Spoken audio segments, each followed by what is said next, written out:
Jean Sévilla, nous nous retrouvons pour une cinquième vidéo qui portera sur la guerre d'Algérie et qui fait donc suite à la publication de votre livre Les vérités cachées de la guerre d'Algérie aux éditions Fayard. Et donc, je commencerai cette vidéo par une question sur le début. Comment débute ce qu'on appelle la guerre d'Algérie? Elle débute à la Toussaint 1954 par une série d'attentats. Le plus connu, c'est le plus visible, c'est l'attentat dont est victime dans un autocar, une attaque d'autocar dans lequel un jeune couple de jeunes instituteurs arrivés depuis quelques semaines en Algérie, venant de France, venus volontairement, s'étant portés volontaires pour enseigner en France, pour enseigner en Algérie, sont attaqués. Alors le mari va mourir, la famille Monroe, la femme va survivre, et il y a aussi dans ce même autocar, il y avait un caïd, c'est-à-dire un dignitaire musulman pro-français, qui était officier français, qui a lui aussi été assassiné.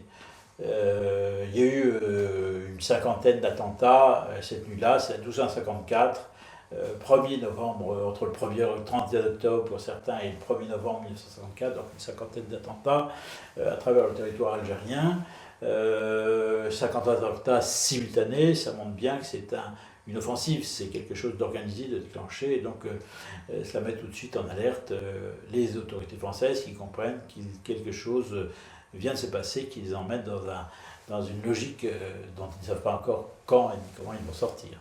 Et la France a-t-elle gagné la guerre d'Algérie, militairement? Ah, alors là, nous sommes beaucoup plus tard. Cette guerre va durer, on était en 54, il va y avoir une montée en puissance de cette guerre. 55, on veut dire de plus en plus de troupes. 56, le contingent est appelé en Algérie, donc ça mobilise l'ensemble de la cité française, puisque l'ensemble de la France peut être concerné par cette guerre d'Algérie.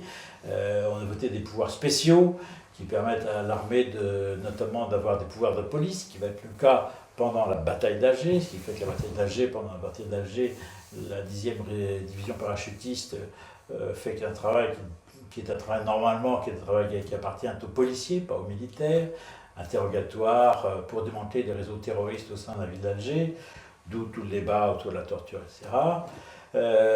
58, c'est le basculement, 57, 58, c'est le basculement politique avec l'arrivée au pouvoir du général de Gaulle.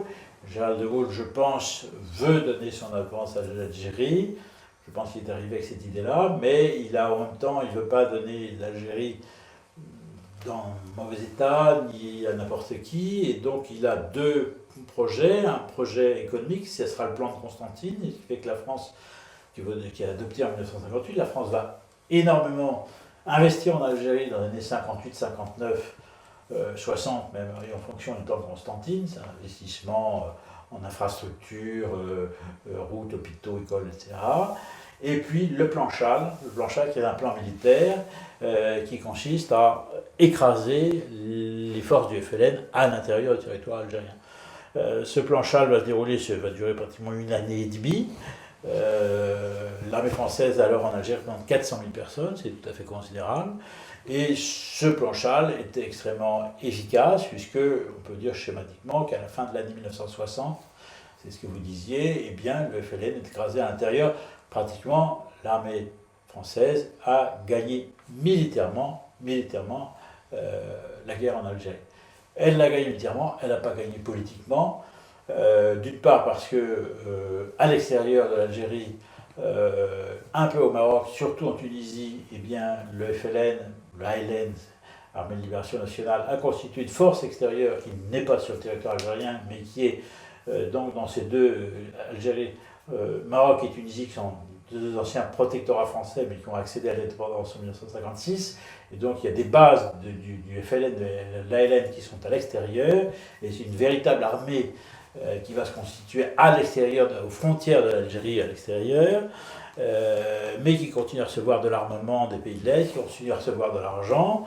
Et puis, l'armée française a gagné, le FLN a été laminé, mais en même temps, il y a quand même un nationalisme algérien qui est latent, et quand on s'aperçoit que quand l'armée se retire quelque part, eh bien, au bout de X semaines, on s'aperçoit que eh bien, les forces indépendantistes se reconstituent.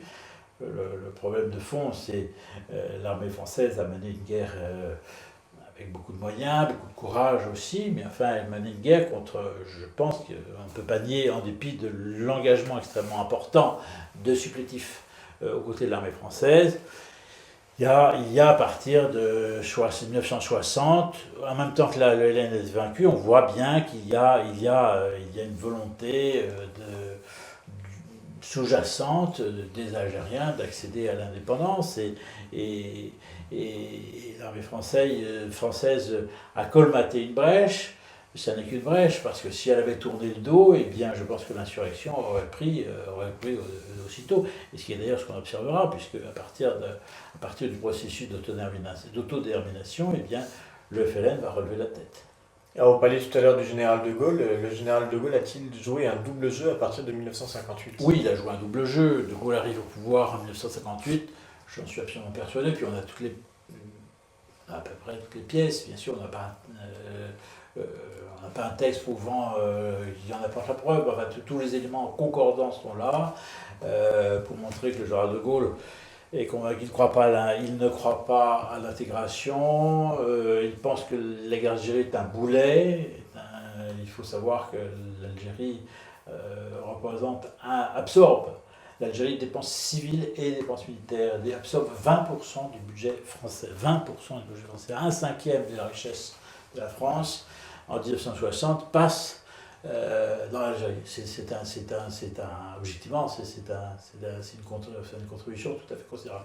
Le général de Gaulle veut s'en débarrasser. Il a un grand projet pour la France, faire de la France un pays industriel, disposant d'une force atomique, et qui soit capable de parler sur l'action internationale en tenant tête aux Américains comme aux Russes. C'est son grand projet.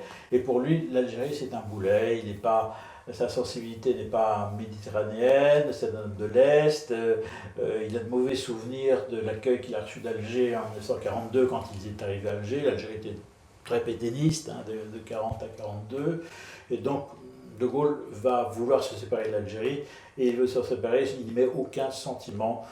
Il fait même preuve d'une dureté qui a effrayé jusqu'à certains gaullistes purs et durs. Alain Perfit, qui était dans ses mémoires, qui était un gaulliste vraiment de base, reconnaît lui-même que De Gaulle a fait preuve dans l'affaire algérienne d'une dureté qu'on lui a rarement connue. L'OAS est-elle responsable du départ catastrophique des Pieds Noirs d'Algérie ? Alors l'OAS, c'est la crispation d'une partie de la communauté française en Algérie. Je sais bien que l'OAS existait en métropole, mais enfin, c'était surtout une force en Algérie. C'est la crispation, c'est la radicalisation, c'est la tentative désespérée de maintenir l'Algérie dans la France. Maintenant, l'OAS a utilisé des moyens. C'est ce paradoxe, pour combattre le FLN, a fini par employer les mêmes moyens que le FLN. L'OAS il y a un certain nombre d'attentats. Alors le problème de l'OAS, c'est que c'était une sorte de nébuleuse derrière une organisation apparente, avec le général Salan au sommet, des différentes directions, etc. Tout ça, en réalité, c'était des réseaux extrêmement confus, qui étaient d'une succession ou un empilement de petits chefs ou de grands chefs, mais qui faisaient dans leur propre domaine ce qu'ils faisaient sans rendre compte de personne. Bon, donc il y a eu des attentats qui ont été commis au nom de l'OAS. Alors, est-ce que c'était des gens au nom de l'OAS ? Personne ne peut le savoir. Il y a des attentats qui ont été commis qui sont moralement insoutenables et politiquement contre-productifs, parce que quand on prétend vouloir sauver l'Algérie, refaire une Algérie fraternelle, et qu'on laisse exploser une voiture dans un quartier musulman, que ça fait des dizaines de morts qui sont des morts innocents, c'est en réalité, c'est creuse le fossé entre la communauté un peu plus. Donc l'Algérie n'est pas la cause c'est pas à cause de l'OS que les Français sont partis. L'Algérie elle-même est un effet, en réalité. Elle n'est pas une cause, c'est un effet. L'OS est un effet du fait que cette communauté française s'est sentie abandonnée. Elle a compris que à partir du moment où Gérard de Gaulle, le président de la République, le chef de l'État, voulait l'indépendance de l'Algérie, cette communauté n'a trouvé personne pour la défendre. Le putsch de l'armée a été cassé en 1961, cette communauté française ne voyait personne pour la défendre, donc elle s'est raccrochée à l'OS. Malheureusement, alors il y a des gens dans l'OS qui étaient des gens tout à fait, dont l'engagement était patriotique, rêvant franchement d'une Algérie fraternelle. On peut respecter leur engagement, et aussi malheureusement des gens dont l'engagement n'est pas respectable, et des actes non respectables qui sont condamnables et d'un point de vue politique et d'un point de vue de la morale naturelle, et je dirais d'un point de vue de la morale chrétienne, enfin les deux se rejoignant. Mais l'Algérie elle-même n'est pas, l'Ouest pardon, est un sous-produit de cette espèce de décomposition de la faim, de l'anarchie de la faim, l'année 1962 qui est d'atroce. C'est la décomposition générale de l'Algérie, c'est la fin de l'Algérie, et il y a un déchaînement de violence dans tous les camps, Et l'OS est l'expression de cette radicalisation des Européens d'Algérie, mais au même moment, le FLN continue ses attentats. La violence est partout dans l'année 1962 en Algérie. Et quel fut le sort des harkis et des Français musulmans qui sont restés fidèles à la France? Alors ça, c'est la page la plus douloureuse, la plus sombre. Donc De Gaulle engagé après, à partir du processus d'autodétermination lancé fin 1959, lance ce processus d'autodétermination va poursuivre son cours, ayant été approuvé par référendum par les Français en janvier 1961. De Gaulle donc, commence des négociations avec les indépendantistes algériens. Ces négociations schématiquement vont durer une année, vont aboutir, commencer schématiquement au printemps 61, se termine au printemps 62 par la signature des accords d'Évian, 18-19 mars 1962. Ces accords laissent extrêmement peu de garanties pour les intérêts de la France et les intérêts des Français en Algérie. Et ces garanties, le peu qui existent, seront toutes violées par l'État algérien après l'indépendance, après juillet 1962. Donc après mars 62, censément, on a un cessez-le-feu qui a débuté normalement le 19 mars, et on s'aperçoit bien que ce cessez-le-feu, derrière le masque de cessez-le-feu, la violence ne va pas cesser, parce que le FLN, une partie du FLN du moins, parce que c'est encore plus complexe que ça, mais une partie du FLN a au fond un plan qui est un plan d'épuration ethnique. Le mot est anachronique, mais c'est ça, c'est-à-dire qu'ils veulent faire partie des Européens. Et donc ils déclenchent un programme, si je puis dire, d'enlèvement d'Européens. Ces enlèvements d'Européens, il y a plusieurs, un peu plus d'un millier d'Européens qui ont disparu, des gens qui disparaissaient comme ça, qui étaient enlevés dans la rue, qu'on n'a pas retrouvés. Bon, ils étaient assassinés évidemment, et leur reste détruit, si je puis dire. Ça a déclenché une panique. Puis les Européens ont compris que les accords d'Évian allaient être un leurre, et donc entre mars et juin 1962, 600 000 Français d'Algérie quittent leur pays, et le quittent souvent en laissant tout, en abandonnant tout. Pour certains, avec l'espoir qu'ils vont revenir, qu'ils vont retrouver quelque chose, en réalité, ils vont rien trouver, rien revenir, puisqu'ils vont être totalement spoliés par le nouvel État algérien. Voilà. Donc c'est le drame, premier drame, celui des Français d'Algérie qui perdent leur pays. Le deuxième drame, c'est celui des supplétifs de l'armée française, musulmans, puisque nous les avons abandonnés. C'est une page les plus sombres de notre histoire, c'est évident, les plus honteuses de notre histoire, puisque dans les accords d'Évian, ils n'apparaissent même pas. Donc il n'est pas question d'eux, quasiment, il n'est pas de question d'eux.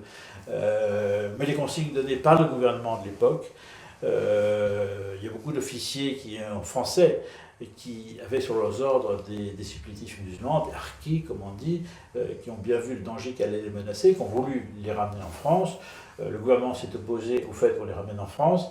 Certains qui avaient réussi à passer en France, pas revenir, n'étaient jamais allés, On les a renvoyés en Algérie, mais la grande plupart a été abandonnée là-bas. On les a abandonnés de façon effrayante, et ces gens étaient des condamnés morts en sursis. Alors, donc il y a eu un massacre d'Arki, vengeance, par les nouveaux maîtres de l'Algérie, le FLN. Alors combien, on ne peut pas scientifiquement donner un chiffre, tous les chiffres qui existent sont des chiffres de fantaisie. En réalité, on n'a aucun moyen, il n'y a pas de... aucun moyen de faire une vraie comptabilité au scientifique du terme, du nombre de victimes du massacre des Harkis.